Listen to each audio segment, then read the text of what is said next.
Welcome to Eerie Bites of History, your daily serving of strange bites of the past. Today, we have a man who walked away from an impossible brain injury, the birth of a legendary race, and music that shook the soul of Europe, all of which happened on September 13th. Let's begin. On September 13th, 1848, a 25-year-old railroad foreman named Phineas Gage faced an accident so bizarre it would astonish both his co-workers and the world of science. While preparing a blast charge in Vermont, an explosion sent a 3-foot iron tamping rod hurling upward and straight through his skull. The rod entered his left cheekbone and exited through the top of his head, landing dozens of feet away. Covered in blood and only brain matter, incredibly, Gage not only survived, but was reportedly able to stand and even speak within minutes. His survival came with a mystery. Friends soon noticed that he was no longer the responsible, hardworking man they knew. His personality seemed to shift, becoming more impulsive, irritable, and unpredictable.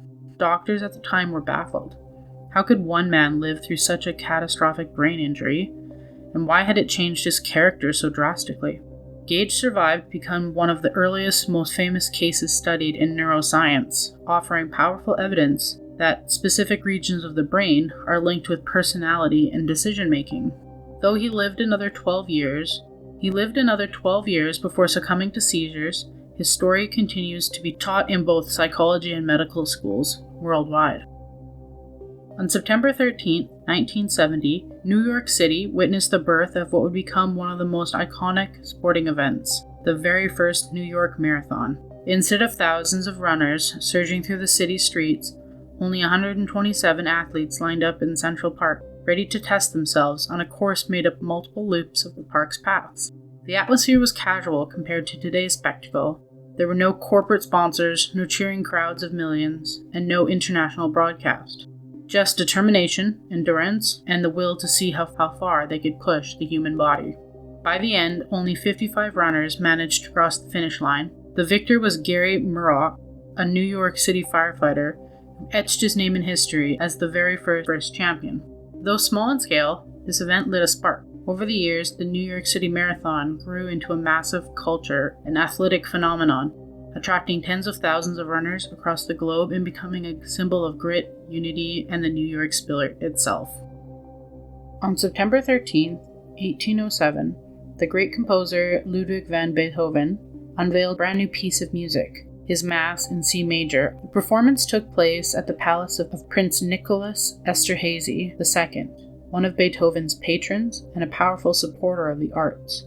The occasion was meant to be celebratory, the name day of the prince's wife, but instead of a triumphant reception, the event turned into one of Beethoven's most awkward premieres. The prince, used to the grandeur of Haydn's famous masses, found Beethoven's new work lacking. Reports suggested he dismissed it as unbearably ridiculous and detestable. For Beethoven, already struggling with hearing loss and notorious for his fiery temper, such criticism was a bitter blow. Yet in truth, the Mass in C was far from a failure. Audiences outside of Esterhazy's court would later recognize its depth, beauty, and emotional power. The premiere is remembered not only for its lukewarm reception, but is also remembered that even the greatest artists can face rejection. The patron that often shaped how music was received in its own time. Beethoven's Mass in C major shows us that genius isn't always recognized instantly, and even a master can get harsh reviews, but true artistry outlives the critics. Like your history snack sized, drop us a comment with your favorite bite and subscribe. Join us daily for your eerie dose of the past.